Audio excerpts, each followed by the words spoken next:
1945, Judicaël Moussirou.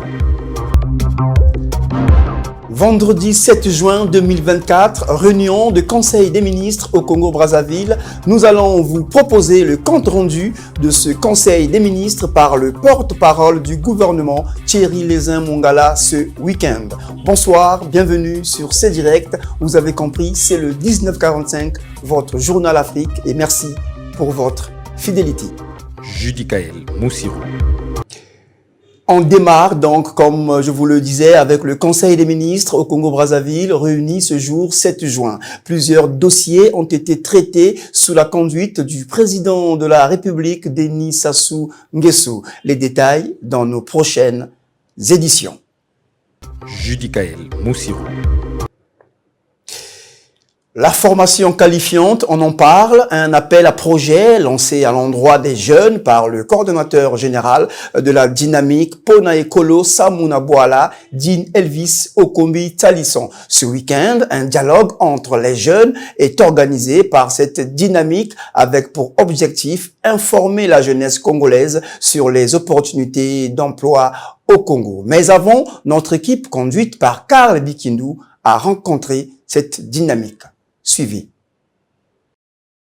Le coordonnateur général de la dynamique Pona Ekolo Samuna Bouala, Digne Elvis Okombi Talisson, invite les jeunes porteurs d'idées à s'inscrire et remplir les fiches d'appel à projet afin de subir le processus d'incubation et d'impulsion à l'auto-emploi. Invite lancé le jeudi 6 juin 2024 dans le cadre du dialogue intergénérationnel décentralisé qui se tiendra à Brazzaville du 8 au 9 juin 2024. L'appel à projet est officiellement lancé aujourd'hui, le 6 juin, et se poursuivra jusqu'au 25 juin 2024. Au terme de cette phase, un comité d'experts sélectionnera des projets porteurs pour les introduire dans un processus d'incubation et d'impulsion avec l'expertise technique des structures publiques dédiées à cet effet.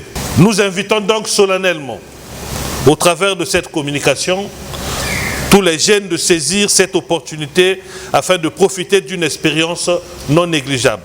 L'entrepreneuriat et l'auto-emploi sont désormais des leviers d'insertion professionnelle dont on ne peut plus se passer. Tout en expliquant le processus d'inscription, il fait appel à la responsabilité sociétale des entreprises ainsi qu'à l'engagement des différents élus locaux et nationaux. La procédure d'inscription est simple.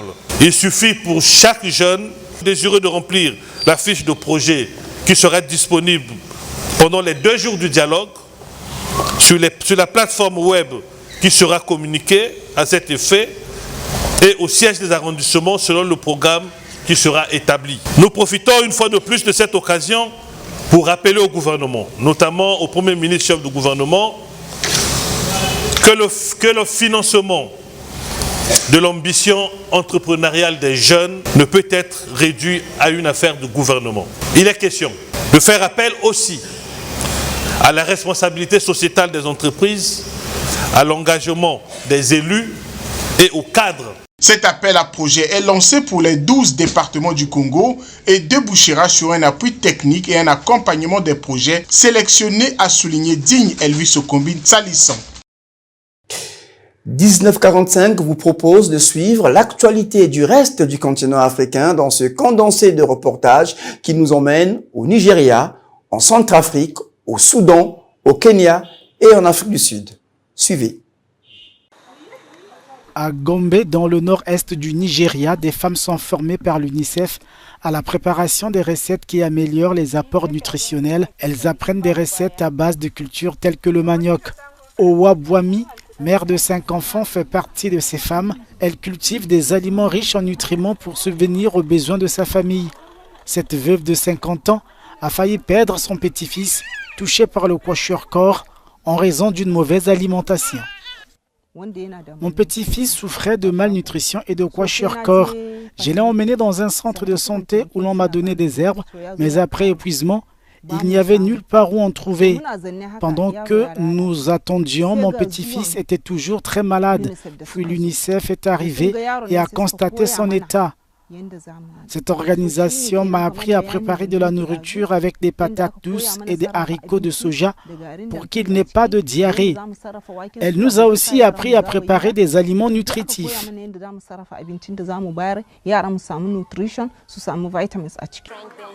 Au Nigeria, en effet, plusieurs enfants sont victimes de la pauvreté alimentaire chronique et sont de facto touchés par des retards de croissance, selon l'UNICEF. Le taux d'allaitement exclusif dans l'État de Gombe est de 20%. Seuls 25% des enfants reçoivent un régime alimentaire minimum acceptable et le taux de retard de croissance est de 52%, ce qui signifie qu'un enfant sur deux dans cet État souffre d'un retard de croissance et que les enfants de 6 à 23 mois sont confrontés à une pauvreté alimentaire chronique. C'est ce qui a poussé l'UNICEF à lancer un programme nutritionnel dans le nord du Nigeria. L'Afrique regorge 13 des 20 pays les plus touchés par la malnutrition à l'échelle mondiale, selon l'ONU.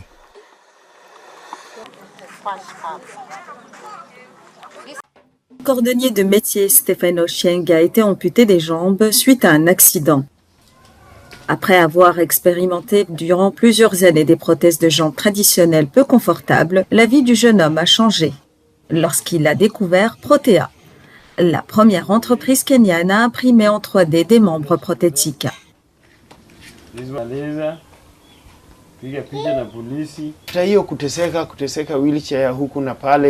J'avais du mal à manœuvrer avec le fauteuil roulant dans les bidonvilles.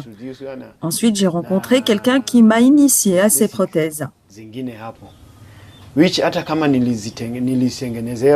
Même si j'avais eu la prothèse précédente, c'était très compliqué.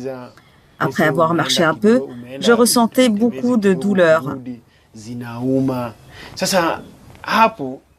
Après toutes ces luttes, j'ai découvert Protea. Quand j'y suis allé, j'ai trouvé que leurs prothèses étaient très flexibles, très abordables et bon marché. Elles étaient très bien.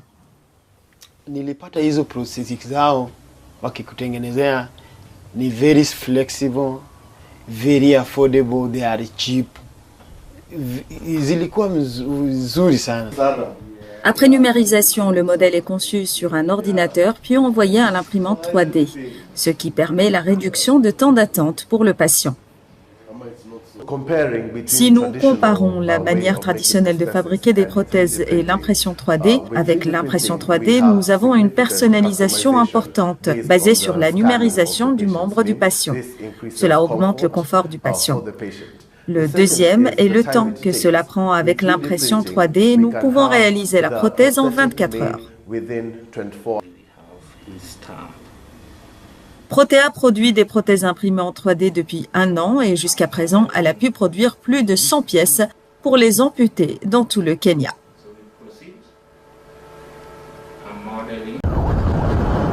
Suite à l'attaque sanglante menée contre les habitants du village de Wad al-Noura, le chef de l'armée soudanaise, le général Abdel Fattah al-Burhan, s'est rendu dans l'état d'Al Jazeera ce jeudi.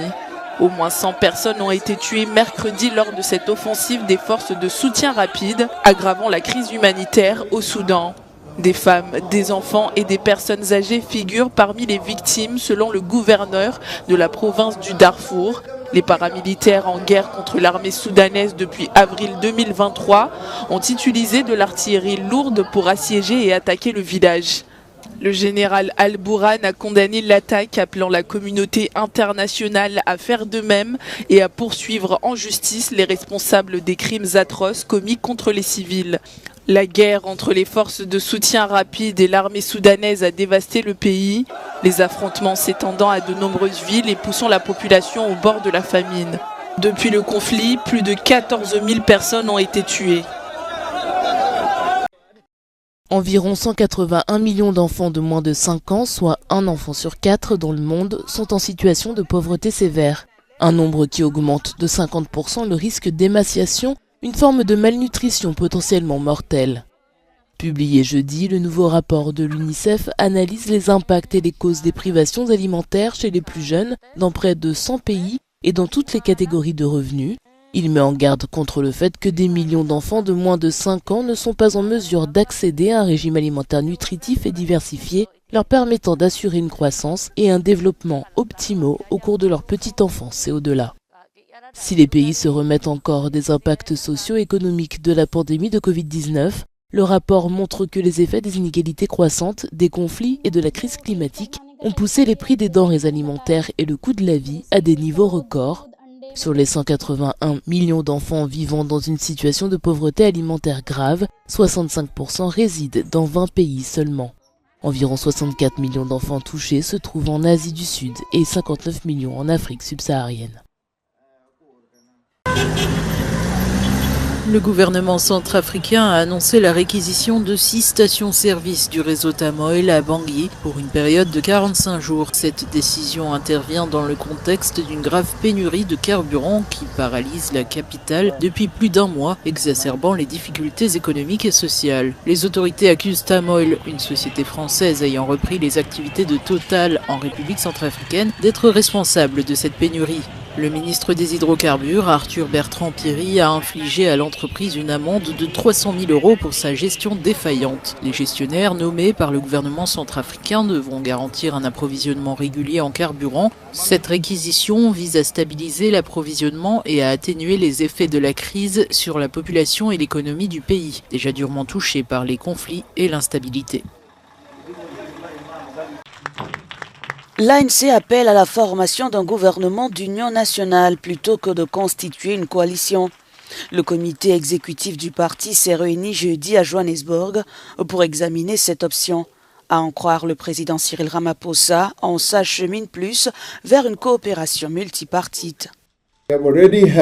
Nous avons déjà eu des discussions constructives avec plusieurs partis, notamment les combattants pour la liberté économique, le parti Inkatha de la liberté, l'Alliance démocratique, le parti de la liberté nationale et l'Alliance patriotique. Nous avons également consulté nos partenaires de l'Alliance pour les informer du processus et continuerons à solliciter leurs précieux avis et conseils. La perspective de voir l'IFF de Julius Malema et le DIE réunis au sein d'un même gouvernement s'annonce complexe et le président sud-africain semble conscient de la difficulté de la tâche qui lui incombe. L'ANC reconnaît qu'il existe des divergences idéologiques et politiques avec plusieurs partis sur notre scène politique. Cependant, nous n'excluons pas la possibilité de collaborer avec n'importe quel parti, tant que cela sert l'intérêt public et respecte les principes qu'ils ont énoncés. Par ailleurs, l'ANC pourrait choisir soit de s'engager dans un gouvernement de coalition ou d'assumer le pouvoir sans disposer de la majorité parlementaire et faire des concessions lors de votes stratégiques. 5 nouveaux membres non permanents ont été élus jeudi au Conseil de sécurité de l'ONU. Avec 179 voix, la Somalie remplace le Mozambique et représentera le groupe des États d'Asie-Pacifique et d'Afrique. Ce vote marque le retour de Mogadiscio aux côtés du Danemark, de la Grèce, du Pakistan et du Panama. Le ministre somalien des Affaires étrangères a exprimé la détermination de son pays à relever ce défi. Dans le cadre de nos engagements, nous nous efforcerons de consolider la coopération entre le Conseil de sécurité et les organisations régionales, y compris l'Union africaine. La Somalie reconnaît l'importance cruciale du multilatéralisme et d'une coopération efficace pour résoudre les défis complexes auxquels le monde est confronté. Ces nations entreront en fonction dès le 1er janvier 2025, prenant ainsi la relève des pays dont le mandat de 2 ans touche à sa fin le 31 décembre. 3 Américains accusés d'être impliqués dans la tentative de coup d'État du 19 mai au Congo ont comparu vendredi devant un tribunal militaire à Kinshasa. Alignés devant le juge aux côtés de dizaines de citoyens congolais, ils sont accusés de terrorisme, de tentative d'assassinat et de meurtre et d'association de malfaiteurs. 6 personnes ont été tuées lors de ce que les autorités congolaises ont appelé une tentative de coup d'État manqué le mois dernier. Menée par une figure peu connue de l'opposition, Christian Malanga, l'attaque visait le palais présidentiel et un proche allié du président Félix Tshisekedi. L'armée congolaise a déclaré que Christian Malanga avait été abattu peu après avoir diffusé l'attaque en direct pour avoir résisté à son arrestation. L'ambassade des États-Unis au Congo n'a pas répondu à une demande de commentaires. C'est la fin de ce Journal Afrique. On se retrouve donc demain pour votre actualité du week-end tout en images. Quant à moi, rendez-vous ce lundi 10 juin à la même heure avec le même plaisir. Bonsoir.